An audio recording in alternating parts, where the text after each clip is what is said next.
बेटे ने बाहर बरामदे में सेट के किनारे एक गद्दा डाल दिया और माँ का सामान वहीं रख दिया जमीन पर। माँ, तुम यहीं सो जाया करो। बिमला जी ने अपना बिखरा सामान समेटकर बैग में रख लिया और टेबल पर रखी पति की फोटो भी उठाकर रख ली और बाहर निकल पड़ी। गार्ड को फ्लैट की चाबी दी और नारायण राय जी के साथ कैब से स्टेशन आ गई। अब बिमला जी को नारायण राय जी ने ट्रेन में बिठा दिया और कहा, पहुंचकर भाभी फोन कर देना। अच्छा भैया। और बिमला जी आ गई अपने घर।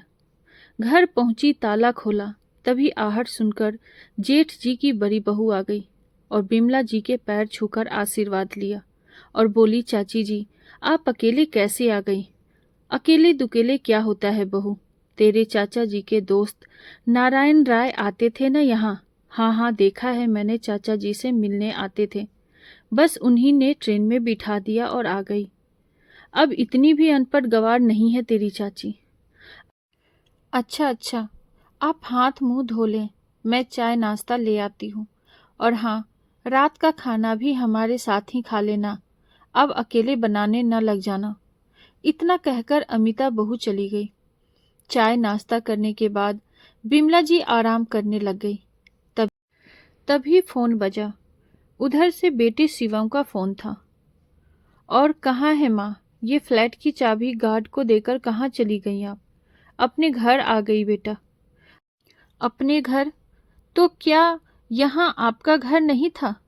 नहीं बेटा, अपना घर तो ये है जहाँ मैं तेरे बाबूजी के साथ ब्याह कर आई थी, जिंदगी के इतने साल बिताए। ये अलग बात है कि तेरे बाबूजी पूरे सफर में मेरा साथ नहीं निभा पाए और बीच राह में छोड़कर चले गए, लेकिन सम्मान से जीना सिखा गए।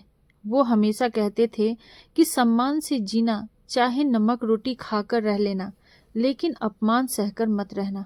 इसीलिए बेटा, मैं अपने घर में सम्मान की सूखी रोटी खाकर रह लूंगी। तेरे यहाँ के अपमान के 36 व्यंजन भी हमारे लिए बेकार है। बहू तो बहू, तू भी मेरा अपमान करने से नहीं चूकता था। अब मैं यहीं रहूंगी और यहीं से मेरी अंतिम यात्रा भी निकलेगी। कहकर बिमला जी ने फोन रख दिया और सोचने लगी, कितने मनुहार करने पर मैं अब बेटे शिवम के साथ उसके घर गई थी। अचानक पति श्यामलाल जी चल बसे। शिवम इकलौता बेटा था तो अपनी जिम्मेदारी समझकर माँ से कहने लगा कि अब यहाँ अकेले कैसे रहोगी, चलो मेरे साथ। बिमला जी ने मना भी किया कि अकेली कहाँ हूँ, यहाँ तेरे ताऊ जी का परिवार है। भले अब ताऊ जी और ताई जी नहीं हैं, पर बड़ी बहू और बेटा मेरा खूब ख्याल रखते हैं, मैं यहीं रहूंगी। लेकिन शिवन नहीं माना। श्यामलाल जी की किराने की दुकान थी, पैसा संभाल कर खर्च करते थे, कुछ जोड़कर बैंक में भी रखा था। विमला को बताते रहते थे कि यदि हम में से कोई एक न रहा तो कुछ पैसे बैंक में जमा है, जिंदगी बसर हो जाएगी। लेकिन बेटे के बहकावे में आकर सब पैसा उसको मत दे देना, अपने लिए रखना।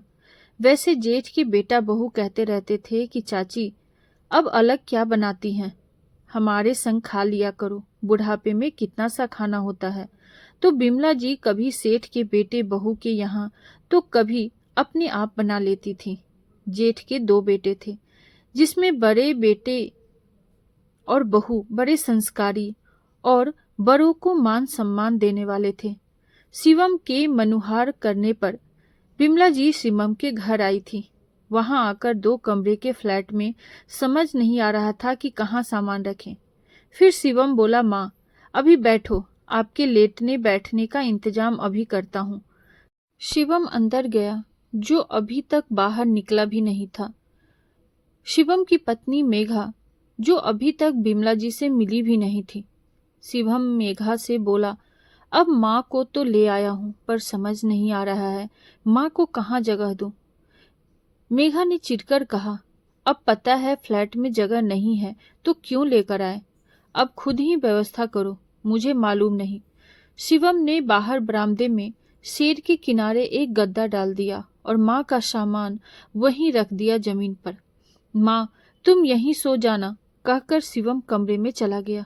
दूसरे दिन सुबह जब मेघा सोकर उठी तो देखा माँ जी अंदर सोफे पर सिकुड़ी हुई पड़ी थी।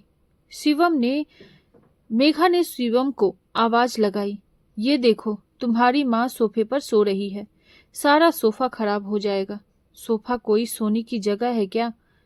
माँ, सोफे पर क्यों सो रही हो? वो बेटा, वहां मच्छर बहुत लग रहे थे और बारिश भी आ गई थी तो छींटे पड़ रहे थे, कपड़े गीले हो गए थे, इसीलिए यहाँ आ गई थी।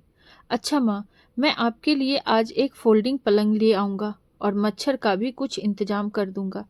बिमला जी को उठे बहुत देर हो गई, लेकिन न अभी तक एक कप चाय ही मिली, न कुछ नाश्ता। मेघा और शिवम जल्दी जल्दी तैयार होकर अपना टिफिन लेकर ऑफिस को निकल गए। फिर खुद ही बिमला जी ने एक कप चाय बनाई और कुछ बिस्किट लेकर बैठ गई। फिर नहा धोकर पूजा पाठ भी कर ली।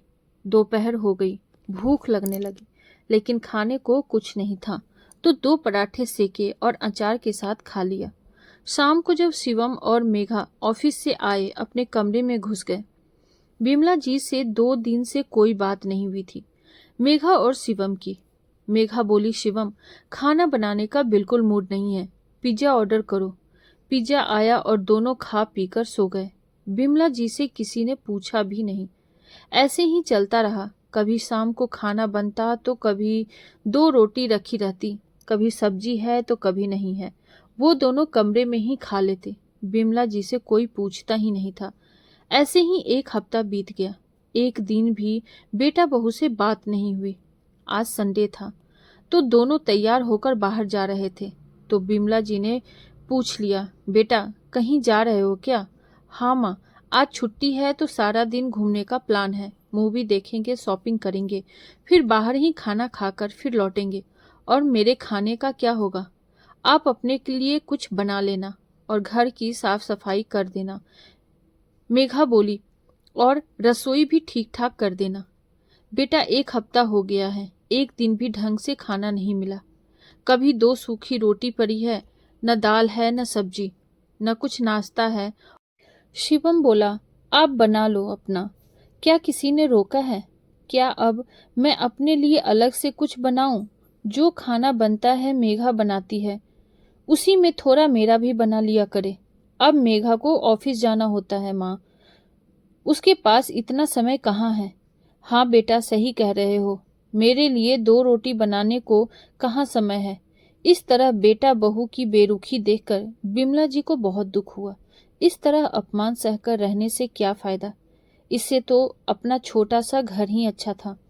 भले ही अपने पेट से मैंने जेठ के बेटे को जन्म नहीं दिया था, लेकिन बेटा और बहू मेरा कितना ख्याल रखते थे। ज्यादा नहीं था, लेकिन सम्मान से 2 रोटी तो खा रहे थे।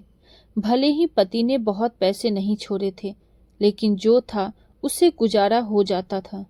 यहाँ आकर बिमला जी अपने को बहुत अपमानित महसूस कर रही थी। लेटी थी अपने बिस्तर पर, तभी नारायण राय जी का फोन आया, जो श्याम राव जी के बड़े अच्छे मित्र थे। पूछने लगे, अरे भाभी, आप कहाँ हैं? घर गया था मैं तो पता लगा आप बेटे के पास आई हैं। हाँ भैया, अभी 20 दिन हुए हैं यहीं आए हुए, शिवम ले आया था। अब तो मेरा दोस्त नहीं है, तो आपको अकेले न रहकर बेटे के साथ ही रहना चाहिए, नारायण राय जी बोले। नारायण का बेटा भी दिल्ली में कहीं नौकरी करता था, तो वहां आना जाना होता रहता था, और शिवम भी दिल्ली में ही था। फिर बिमला जी ने सोचा, क्यों ना नारायण जी से कुछ मदद ली जाए, और वो बोली, नारायण भाई, कुछ काम है आपसे। हाँ बोलिए भाभी। मुझे अपने घर जाना है, क्या आप मेरा टिकट करा देंगे और ट्रेन में बिठा देंगे? क्यों, बेटे के पास कुछ तकलीफ है क्या? नहीं, घर की याद आ रही है, बिमला देवी बोली। अच्छा भाभी, मैं कल बेटे के पास आ रहा हूँ, किसी डॉक्टर से चेकअप कराना है, तो आपका काम कर दूंगा। और फिर बिमला जी अपने घर आ गई। अब फिर से बेटे के पास न जाने का वादा करके। बिमला जी के घर में 3 कमरे थे, तो एक कमरा और बरामदा अपने पास रखकर 2 कमरे और रसोई किराए पर उठा दिया। अपना क्या, कमरे में ही एक कोने में गैस रख ली। जब कुछ खुद बनाना होता तो बना लेती, वरना जेठ की बहू तो ख्याल रखती ही थी। बिमला जी सोच रही थी, अपने से बढ़कर तो पराये ख्याल रखते हैं। यहाँ आकर सम्मान की सूखी रोटी ही सही, इज्जत से तो खा रही हूँ, किसी की मोहताज तो नहीं हूँ। और यहाँ 4 लोग जान पहचान के हैं, सबसे बोलते चालते समय निकल जाता है और बाकी समय अपना भगवान के ध्यान पूजा में लगा दे दिया। वहाँ बेटे के यहाँ बरामदे में लावारिसी पड़ी थी, न बहू न बेटा कभी हाल चाल पूछते थे। इंसान सब कुछ सह सकता है, लेकिन अपमान और तिरस्कार नहीं। सम्मान की तो नमक रोटी भी किसी पकवान से कम नहीं लगती। Thank you.